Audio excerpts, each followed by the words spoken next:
Welcome to Out of the Question, a podcast that looks behind some common questions and uncovers the question behind the question while providing real solutions for biblical world and life view. Your host is Andrea Schwartz, a teacher and mentor and founder of the Chalcedon Teacher Training Institute.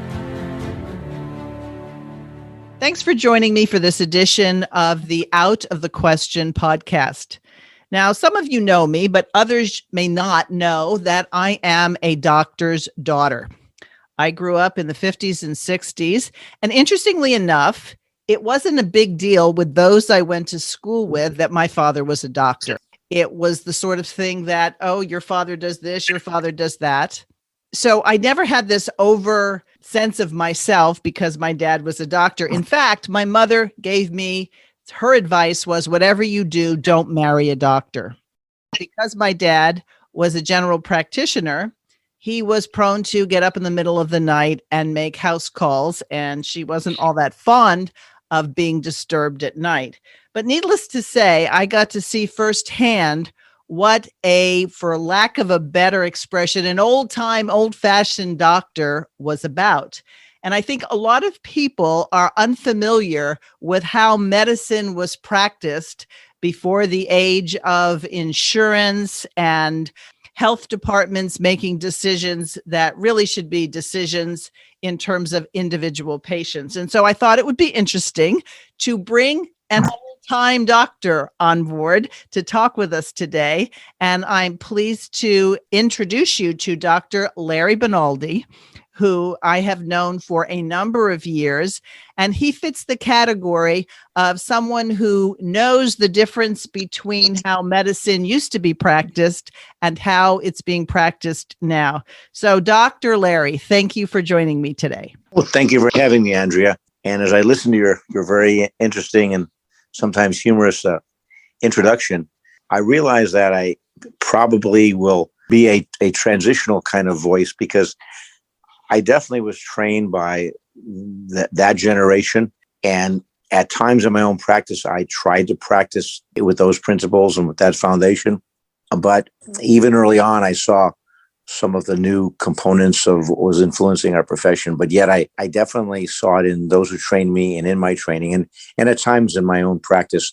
And some of the challenges I had was to sort of merge those with the reality of the world I was in now.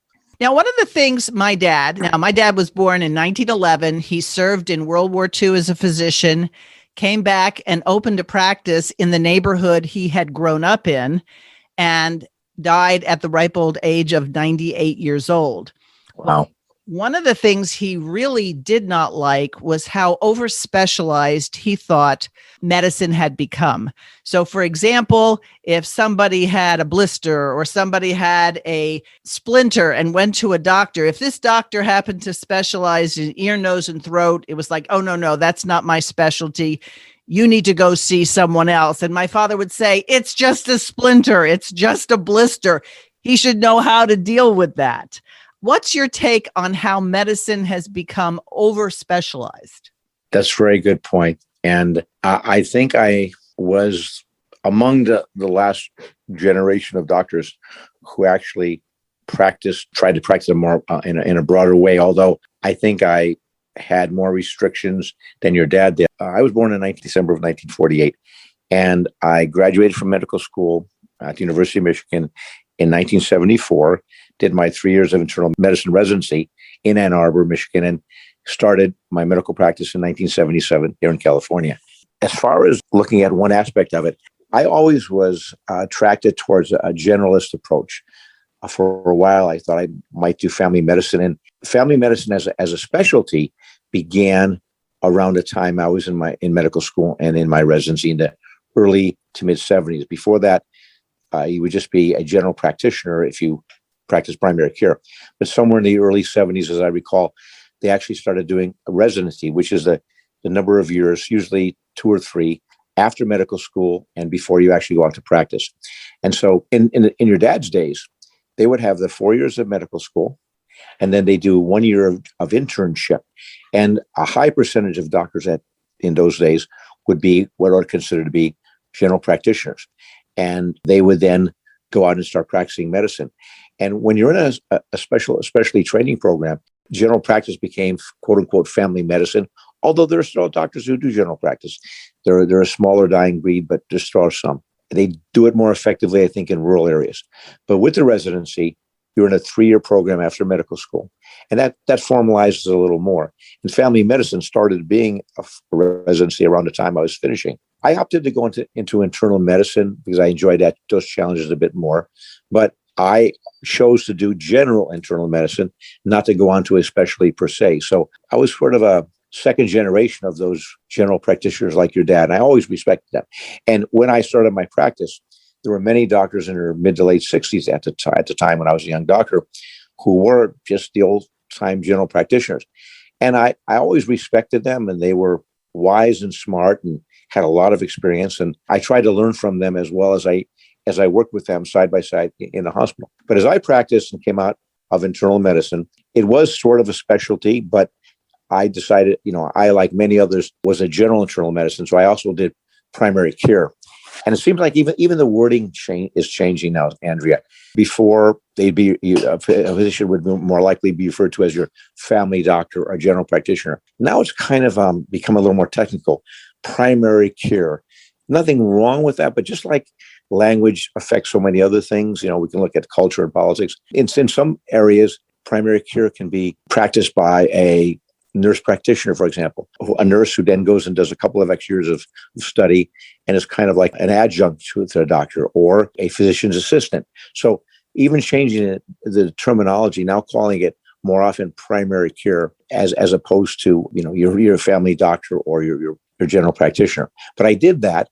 And in the early years, actually, as your dad had, I'm sure, experience doing, delivering babies, et cetera, one area that became changed right away, especially if you worked in a urban area like this area, it was very rare to deliver babies any longer.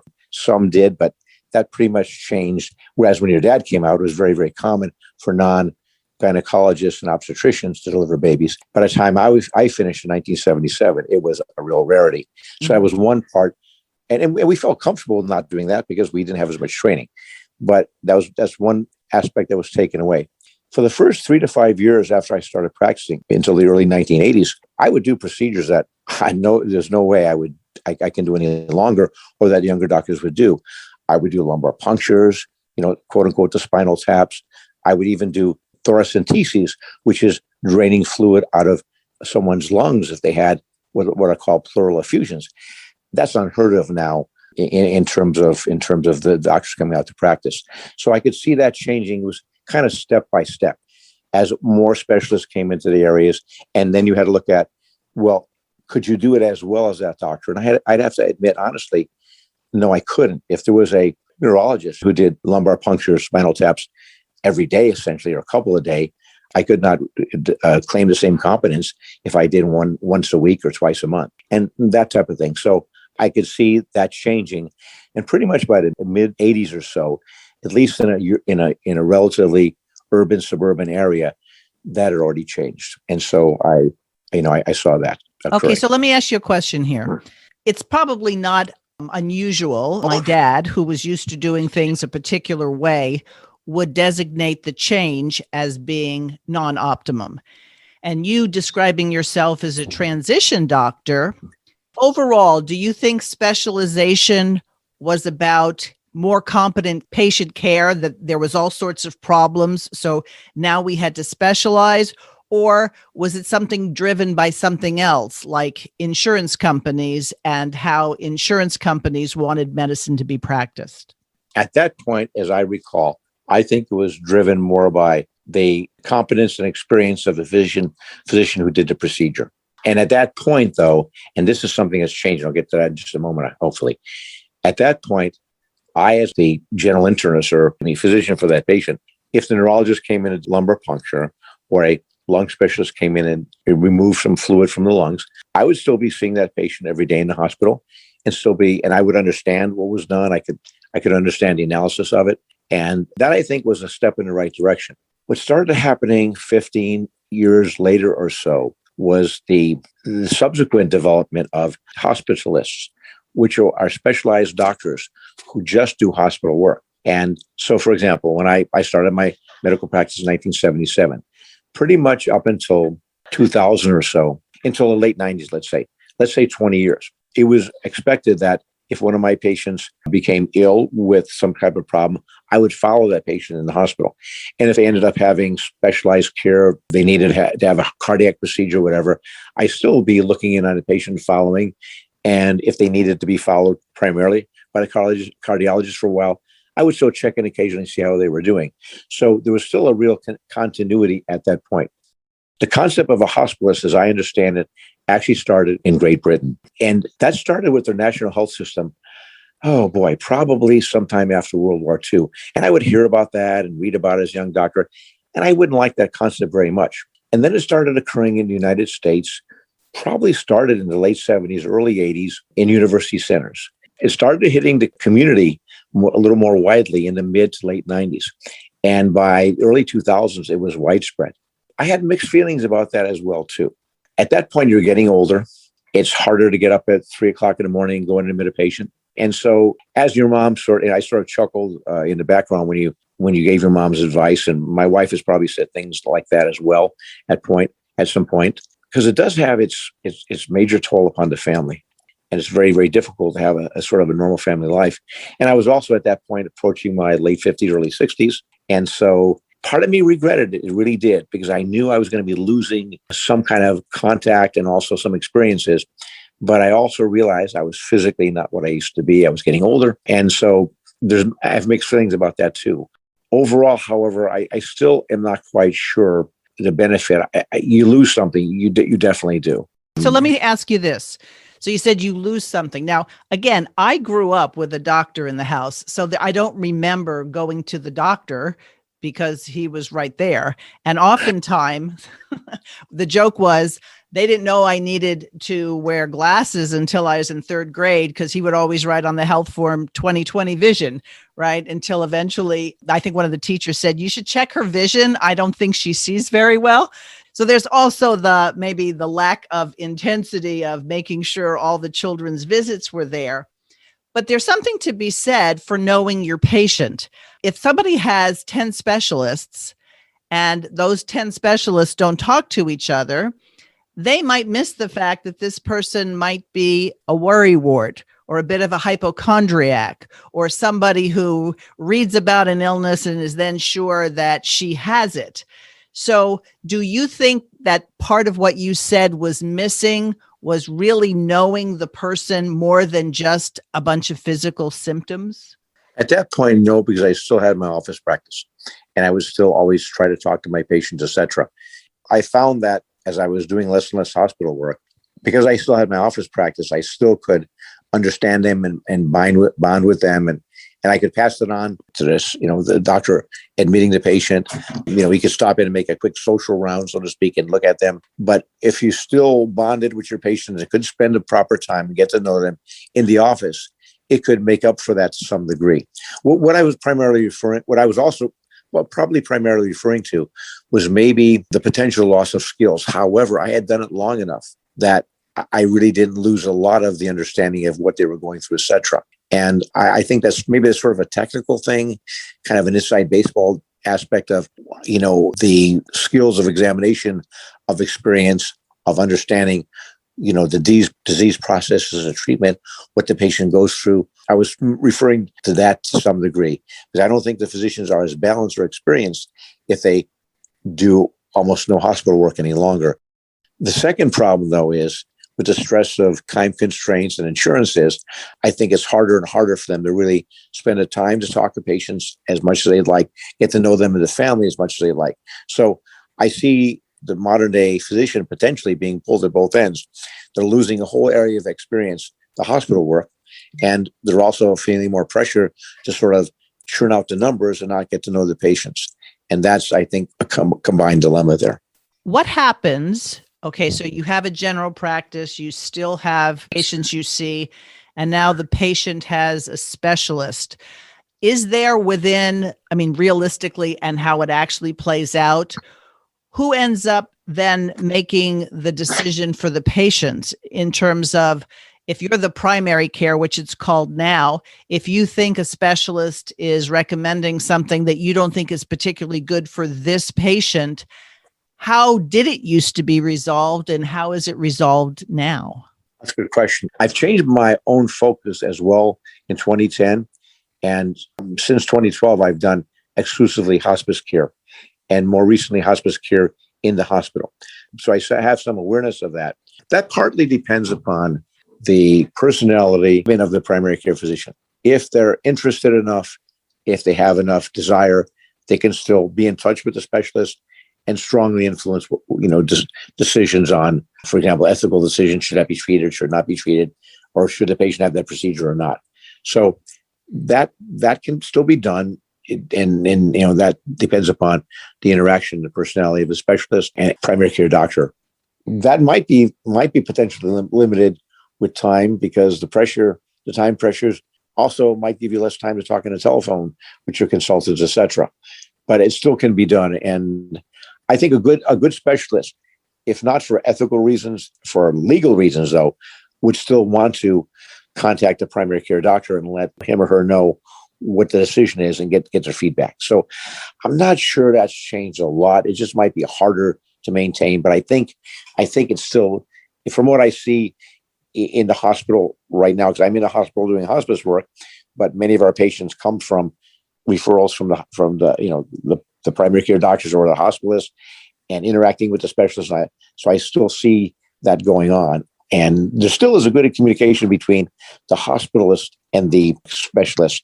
And a good hospitalist would then pass that information on to the primary care doctor. I think in the hospital, part of the problem would be the character and the motivation, the personality of the hospitalist and how well he or she communicates with the primary care doctor. I have both concerns and also encouragement. Working with a lot of the current hospitalists, I find that they vary in terms of their motivation, their compassion, their abilities to communicate. But a lot of them are to do it to a better degree than I sort of thought before I got to know a lot of hospitalists personally. So part of me is still somewhat encouraged by that there's enough, young doctors who go above and beyond to do that communication, spend time with the family, etc. And ironically, some of these are foreign trained physicians. So my initial bias was, oh my gosh, all these foreign trained physicians, what's going to happen? We're going to lose this or that. Not necessarily. So I actually am somewhat encouraged by that there still is this ideal of wanting to care about patients, wanting to do the right thing, that enough young physicians still are driven by that despite the changes in the system, something in the core of what it is to be a good doctor still is maintained, even from a non-Christian perspective per se, although many of these doctors that I'm impressed with are young Indian doctors, and their system is the British educational system because their medical schools are completely based upon the British model. And I would assume that, when those models were established, that the British model was based somewhat upon a Christian value system. It's almost as if the Lord is still providing some hope for some of us older docs, that it's not all negative by any means.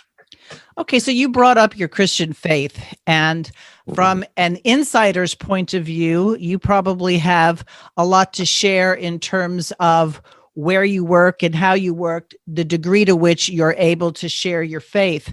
But I know that when my dad was in private practice, because he thought, as a Catholic doctor, that birth control was wrong, he would not prescribe it. And he would tell his patients that regardless of what their beliefs were, that his beliefs were such that he couldn't do it in good conscience. How much is a doctor's conscience able to be used for his own benefit and the benefit of his patients today? Great question. I'm not sure I have an easy answer. It still can be used, and I have to give some reflection on this because this is a great question. Well, let me give you an example. Maybe that will Go make ahead. it easier. So you're a Christian physician, and you are interested not only in the physical well-being, but the mental, emotional, and spiritual. And you have a patient who is confused as to whether or not how he has designated himself all these years is who he really is. And he's contemplating to make some major physical changes to go in line with things. Now, I realize probably in hospice care, you don't deal with that much, but I imagine for a Christian doctor, issues like that, issues like abortion will impact how they relate to their patients. And I guess my question is it possible to openly be a Christian doctor in today's medical system? I think it can be, with a lot of stress upon how you present your thoughts. I did have some patients who, not so much the transgender issue, but open up and admitted that they were homosexuals. Not a huge number, but I can think of maybe three that did, 3 or 4 that did. And before they did, they had gotten to know me as a doctor and as a person, and they knew that I, treated them fairly. They thought apparently, and that I cared about them. And I also ended up having one experience with a female nurse at a nursing home, and also a male nurse at a nursing home who were talking about some homosexual related issues. And with the male, he actually presented it in almost in a way to potentially bring up some conflict. And what had happened, because we had worked together over a period of time, and they knew I cared about them. I suspected that the man was as well. I was surprised to hear the woman share with me, and we had a rapport. And I actually prayed before I said anything, and my presentation with them was very, hopefully, gracious in terms of making sure that I let them know I cared about them. And what I was saying was not a personal attack on them. But then I said, but I want to tell you kind of as graciously, I might even use the word lovingly, I'm not sure, but I can, that the Bible talks differently about this. And in both cases, the issue was what was called same-sex marriage, which I prefer to refer to as homosexual marriage, because homosexual is not a pejorative term, but it's a more honest description. The left, the secularists, have changed the term, so I would prefer to refer to it as homosexual marriage. But regardless, they both listened, and we had an amazing discussion. Now, I don't know them any longer. I'm not working in those areas. I never saw any dramatic change, but I was able to. They didn't go reporting me to anyone and screaming that they accepted what I said.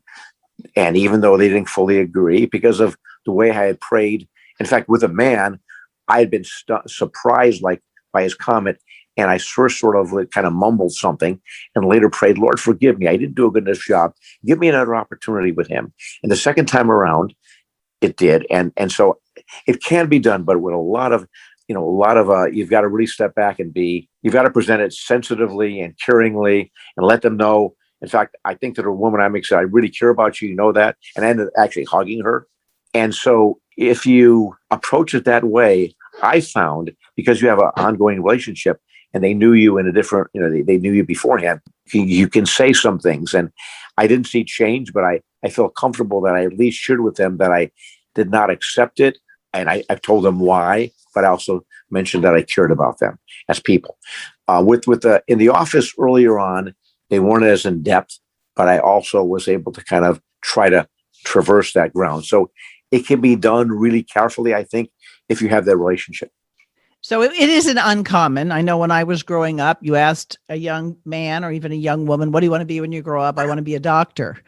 But do you think today, with the culture and the political correctness that exists in our society, would you recommend that unless somebody was very, very strong and confirmed in their faith, they should pursue medical school?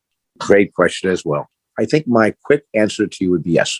Having said that, I was raised, as I think you know, in the Catholic background at home, and I was a religious young man. But I even lost my belief in Christianity from Catholicism somewhere in my junior year of undergraduate. And I attended an all-male Catholic college and lost my faith there. And for 11 years, in all my years of medical training, I was agnostic, semi-neo-pagan almost, I would say.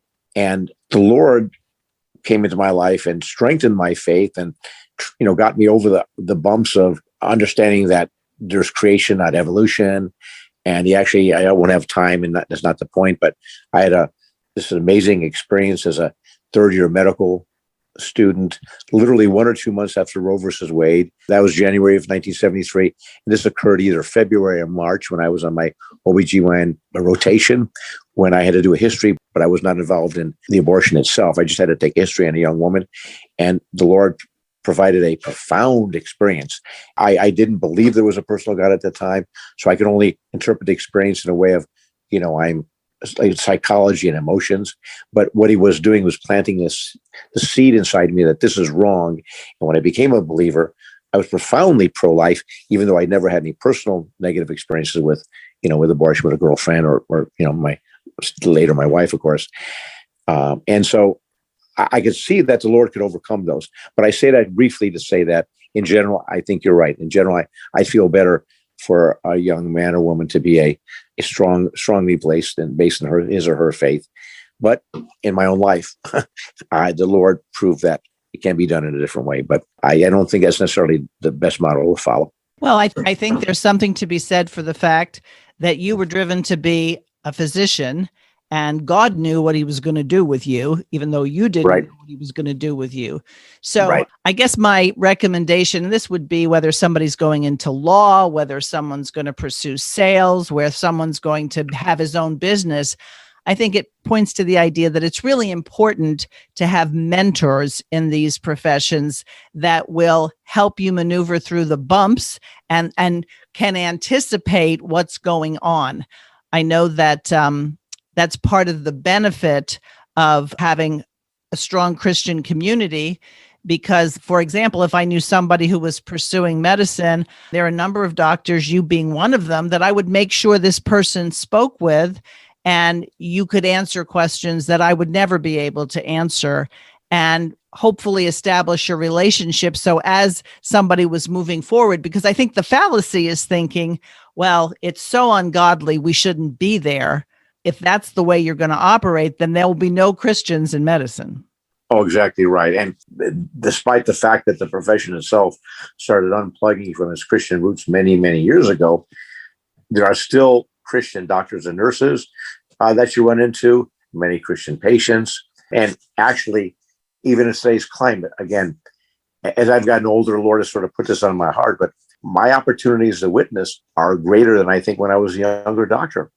And hopefully my ability to witness is a little more direct and profound. And so the Lord is still opening doors in the hospital, with all these, with all the taboos, et cetera, supposedly, that there still is room for that. The Holy Spirit just provides much more than we might think, including the fact that sometimes you meet Christian patients who are in need for consolation or suffering or sharing. And I had a most beautiful experience I would like to share briefly, because I may never have it again. Sometimes in a hospice, you even get homeless patients. And so this dear little woman who was in her 60s, had a cancer, dying.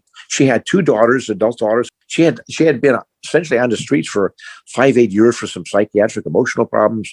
But yet it was atypical that, although you see this more than you realize, that family members still rally around them as they're dying. As he's sort of put on my heart, when I have the opportunity, I try to open it up to the Lord before these patients die.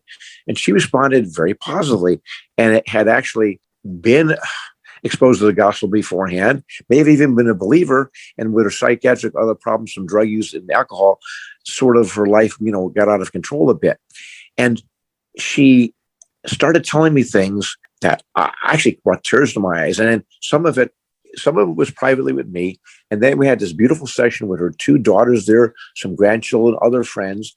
And she basically shared to me that the Lord had touched her, a few months before, and that had, and her faith in him was renewed, and she prayed to him, and he gave her peace, and she felt so much better now.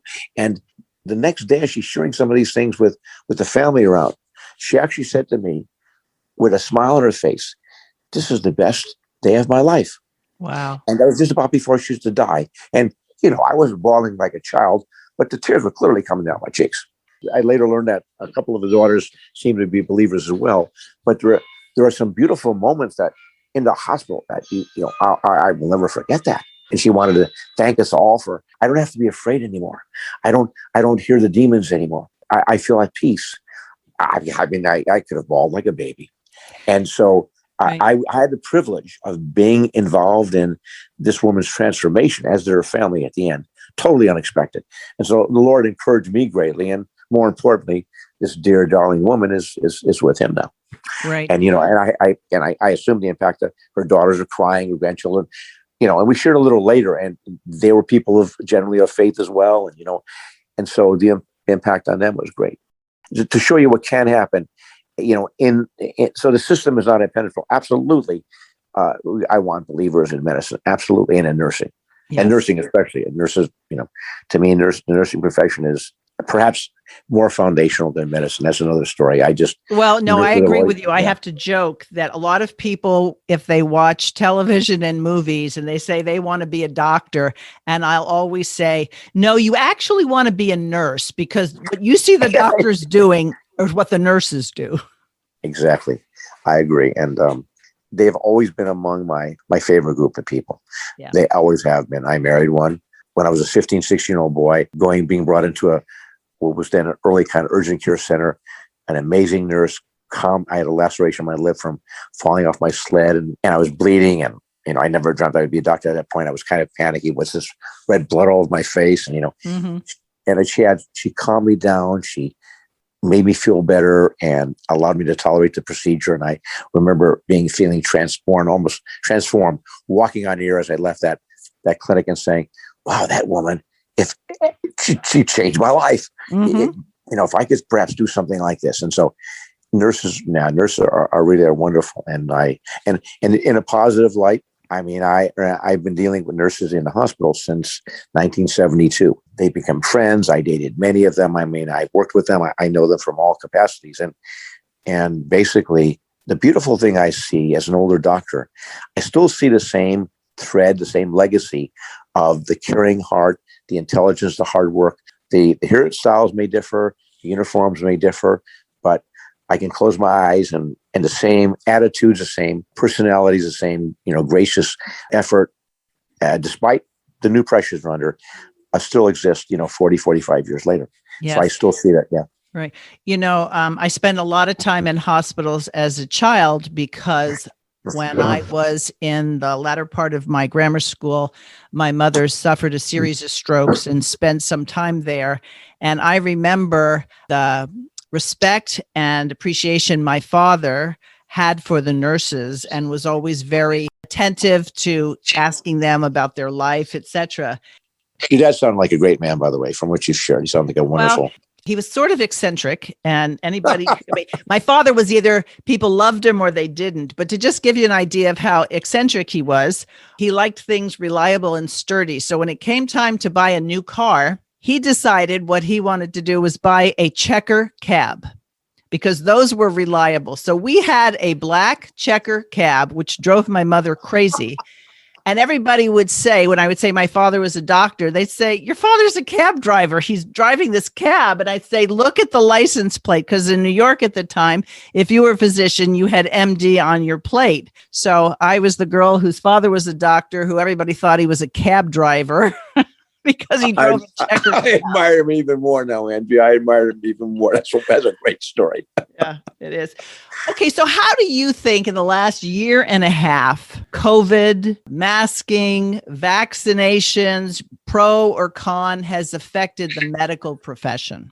I think that there's been a great emotional, psychological, and I even think spiritual, even though they may not view it that way, pressure on doctors and even nurses, but that has caused some of them to not, and if it's probably not a role, so I won't go too much into it. I'm very willing to give my opinion on the vaccine, which I think is not a good thing to take and harmful, but I won't go into that necessarily. But the point is, I think that pressure, and I think personally, this pressure has been designed by powers to be, have broken a lot of them and have made them more fearful and have also not made them look at this quote unquote vaccine, which isn't really a traditional vaccine. Again, I won't go into that too much of that. I'm saddened by a lot of my good colleagues who I know are not bad individuals and not looking at it rationally of how the perspective of a doctor in terms of understanding why this could be dangerous and why you shouldn't be more patient on looking at the results. And it's hard to understand unless you've been there. The Lord protected me because although I was working in the hospital, most of the time, I mean, there was COVID around me, so to speak, but I only had to interact in the room with perhaps 2 patients who turned out to be COVID positive. I had to go through that arduous procedure of gowning, putting the proper mask, putting it the right way, all these techniques. Take off your gloves first, this way, that way, that way. I mean, half an hour each to 45 minutes just to prep and get in. And as a hospice doctor, I don't have a volumes of patients. That's, you have allowed to spend more time. Some of these poor physicians and nurses are seeing dozens of patients every day and are going through this over and over and over again. And it does wear on you. It wears on you. So I think that's why so many of them have accepted it. The vaccine have not questioned it. And it's difficult when you see someone that understands the dangers, and as your eyes connect, it's almost like making a connection with someone who really knows the truth. I almost like finding someone in the dark. It comes in different ways. And when you actually try to have even a rational discussion, a calm decision, not a confrontational decision with a doctor about it, you can't understand why they're not willing to give your view more credibility. So I think it's been, I'm saddened by it. It's been very, very disturbing to see that. Right. So it's not been a good thing. Yeah, I think for a lot of people where medicine used to be, at least I remember it now, whether or not people a lot younger than I even had this experience, you felt like you were the patient and you were being treated. But with health department rules and different counties having different rules, and you have to mask or you don't have to mask, it begins to feel a little bit like off the rack shopping rather than something that's tailored to you. And it has an impersonal air that you can have 10 people, the same gender, the same age, but they would have different needs, and what would be right for one wouldn't be right for another. But that's not the mindset. It's like everybody has to do this, and it poses real problems for people who have breathing issues and things like that. Oh, right. I guess I was focusing more upon the hospital per se during the toughest time. You're raising some great questions, that expanding it more in terms of the outpatient and looking at and I think because especially hospital-based doctors, we saw some very, very, very sick patients, and I understand this question about were the statistics correct, but we were seeing a lot of patients, and again, I don't even realize the doctors had stepped back enough to question the validity of the testing. So were these all COVID? Everybody believed they were. That was the problem. And were some of them influenza, as it turned out, and other factors? That's the most intense. In the office, it still is to some degree, but I think the pace and the pressure makes a lot of doctors just react in a way that they'll just accept mandates and decisions that they normally would. Now, having said that, there's also some amazing doctors who don't, and and so that's been good as well.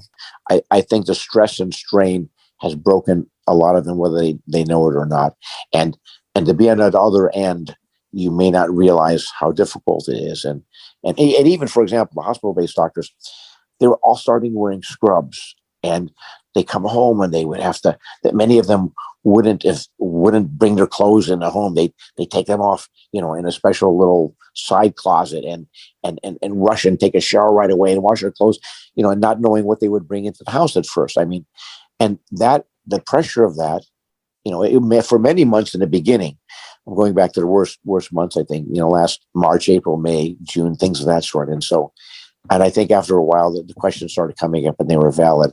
But some of these doctors had been so much under the pressure that they still weren't seeing it properly. It's interesting. As a hospice doctor, a lot of people might think, wow, that must be really hard dealing with death.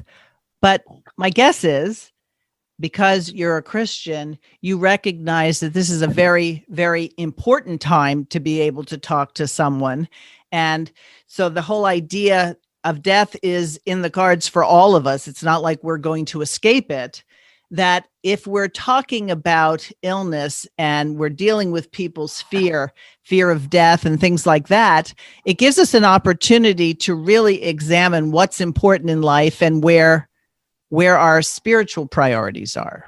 You're exactly correct. And it's been very, very satisfying to me, more than I might have known. I mean, the Lord, I think, transitioned me into this point in my career. I wasn't opposed to it. I assumed it would be satisfying, but it also came in a time in which I was making a transition. It was a good position. I never realized, but the Lord did, how very satisfying it would be. And I also will say to individuals, they ask me about it, that I don't think I would have been able to be as comfortable doing it as a young physician. And I think there's two factors there. One is the fact that I think my many, many years of experience has really helped me understand what they go through. And, also secondly, hopefully the maturing of my faith. And that helps a lot because I have more opportunity to witness. I can start gently opening up and going as far as a patient will allow me. And really, when they're at that doorstep, they will often allow you to go more than you might expect. On the other hand, some of them are in a coma. And so when I get quiet moments with them in the room, not knowing what they can hear or can't hear, I will still try to give a little thumbnail sketch of the gospel and respond that way. And then also on the other end of it, as satisfying, is helping the family, and often they are more receptive to spiritual truths and hopefully, the Christian gospel. And I've been able to say some things, it's about, mentioning Jesus per se. When you have a rapport with the patients, you start off graciously and gently, and you're almost like asking their permission, and they'll let you go farther, and they hear things. And even if they're not a Christian family per se, but you can often go much farther than you would ever expect in your discussion. And if it is done respectfully, they'll respect what you say. And I'm not sure what seeds may or may not be planted. And then there's the great joy of when you have patients who do share your faith, you can give them, even more encouragement. And there's been some cases where I do believe there's been acceptance of Jesus sort of at the deathbed. And I can remember a couple of them. And, one was amazingly gratifying. I mean, this was a dear lady who came from a nominal Jewish background from Europe. And as I got to know her, she was in a hospice for 7-8 days and before she passed. And the first few days, she was very alert. And I would have time with her in the evening, and we'd sit and talk, and we should be very open to talk about things. And I would open up the door spiritually. She would let me talk about Jesus. And I later learned that when she was young in one of the Baltic states, she was ethnically Jewish, but one of the Baltic states, I don't think it was Lithuania. I think it was Latvia. She had a Protestant Christian girlfriend. And she had gone to her church. This is when she was 12, 13, 14 years old. She had gone to her church a few times and she had liked it. And so, then nothing ever had transmitted. She had gotten married. The marriage didn't work out.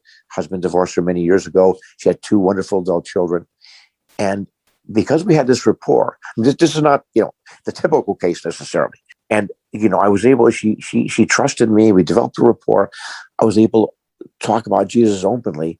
And as she was on medication, and I would happen to be there when she was getting very sedated, slipping into sleep from which she never returned because of all of her pain from metastatic cancer. She actually said the words. I said, please, Larissa was a variation of her name, and remember Jesus, remember Jesus. And literally her last words were, remember Jesus. Mm-hmm. I mean, and so I was so moved by that. Now, that is not the average. That's not the normal, but you can do all kinds of variations. And I think the Lord used that case to encourage me to what can be done. And I've seen some other individuals that sort of nodded their head as best they could, and so when you have the opportunity in hospice, it's very gratifying. Again, you've got to be sensitive. You've got to be aware of, the timing, when it's appropriate, when it's not. But the Lord will open the door. And even when there's not necessarily sharing of the gospel, there's also a great ability to emotionally encourage patients and just help them from that point of view as well. No, the scripture says, let your light shine before men so that they may see your good works and glorify your Father in heaven. So if you're known to be a Christian physician, then what you do and how you do it ends up shining God's light, even if you don't always get the opportunity to share the specific words. That's what we can hold on to. And I appreciate that. Yeah. And that's very true. So we're coming to the end of our time. I know we spoke at the outset that you have very strong opinions on whether or not people should get the shot and whether or not there are other remedies. But rather than spend time on that, let's talk more generally. How important, as a physician and one with strong opinions on these matters, do you think it is for individual people, individual families to do informed research before they go one way or the other? Oh, very, very important. Very important. And there's a lot of data that's available out there as well.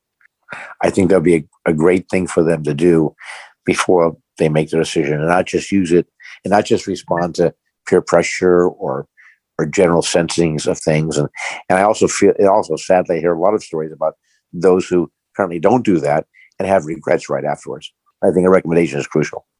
So it's interesting. I had an opportunity years ago, after having a health crisis of my own, to have to make some lifestyle decisions. And I really came to the conclusion that there was a difference between being motivated to do something and being convicted to do something. Motivation to me says, well, there's some good reasons why I might do it. I might gain this or not. But a conviction means it's a deeply held belief. When you couple that with the idea that anything that's not done in faith is sin, according to the scripture, that it would behoove people to really examine it. Doesn't mean that everybody will come up with the same conclusion, but I think it's important to say whatever medical decision you make during these times, it should not only be informed, but you should be able to ask yourself the question, by doing this or not doing it, am I obeying God? I think that's correct, very correct, Andrea. And I think, and I have to be very, very sensitive, about this, because I think on some levels there's a spiritual challenge here, and I think that's exactly right. I think especially a Christian should try to look at it from that perspective. I agree, but I also want to be there with grace for those, because I've had a couple actually seem very, almost, I won't say repentant, but very regretful. And so, try to support them and make recommendations.